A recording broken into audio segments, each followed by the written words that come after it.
Hi, I'm Dave Dinkle, and I'm here with a continuing series of 2-minute tips, special series. The question is, what offer should I make to a seller? And my response is, listen to this, any offer that's rejected. Now you say to yourself, what is this guy smoking, or what's he doing out there? Don't smoke, don't do dope. But if you make an offer to a seller and it's accepted, you've offered too much. I don't care how much time you spend on evaluating the property. I had a realtor come up to me who's been trying to do a wholesale deal in our area for a year and a half. And I said to him, what's happening? He said, well, I've hired 2 real estate gurus. I said, really? And what's happening? And he said they're stuck on this maximum allowable offer, 70% after repaired value, repairs, blah, blah, blah. And it's taken me hours to evaluate a property. By the time I put an offer in, it's sold. I said, okay, what do you want me to tell you?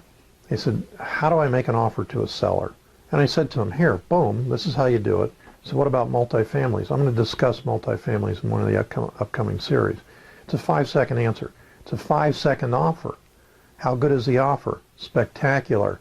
You're out there making offers on multifamily or even commercial apartment buildings, and you're spending days filling out forms to get a cap rate. I'll show you how to do it later in, like I say, 3 to 5 seconds.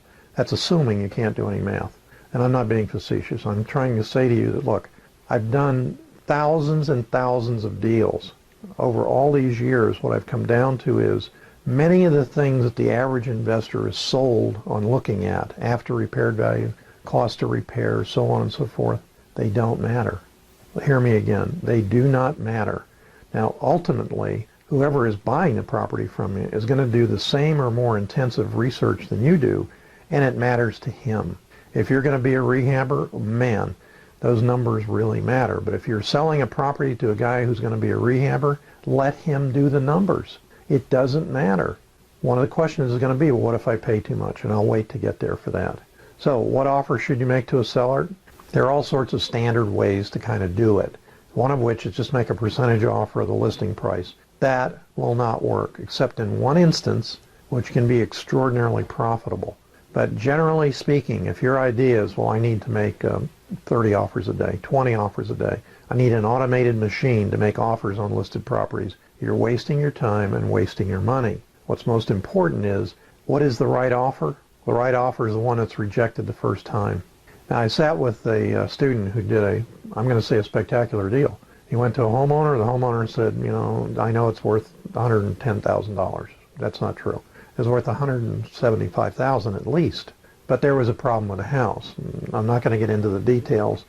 The student said to me, what should I offer? And I said, offer $50,000. So he said, well, let me try it. So she said, wow, that's below what I thought, but I need to sell it. I'll take $55,000. He said, okay. Now that house had a major problem, which he resolved, and he did sell it for $175,000. Did he take advantage of her? No. She'd been struggling with this problem for 3 years, couldn't live in the house, and just wanted to get rid of it. That same student called me up about another particular offer on a property. And he said, I talked to the seller, and every investor in the area is banging on the doors. A pre-tax deed sale, so you know what's going on. Every one of these guys is offering him $120,000 to $135,000 cash. And they'll move him out into a condo, apartment, whatever else, but he's got to get out of the house because they want the house to do the rehab on. But here's what happened. He said to me, what should I offer him? I said, what did he say to you? He said to me that first of all, the tax deed sale is coming up in about 4 days, so he has to make a decision or he's going to lose it to the tax deed sale. He said to the student, I want to die in this house. That's pretty specific. So all the other people who came and kept offering him more and more money, which you can't compete as an investor, let those guys go at it. What you want is what other people don't. I'll talk about liens and code violations.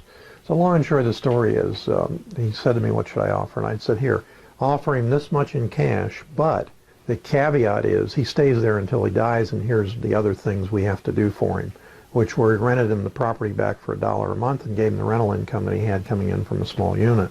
So what did he pay? He offered him $55,000 and wound up paying him $65,000.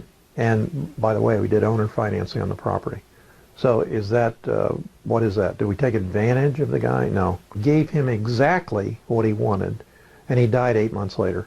Could he have lived for 10 years? Not likely. But had he lived for 10 years, we still would have made money on the property doing this creative financing technique. So when people say to you, Dave only does wholesaling, it's not true.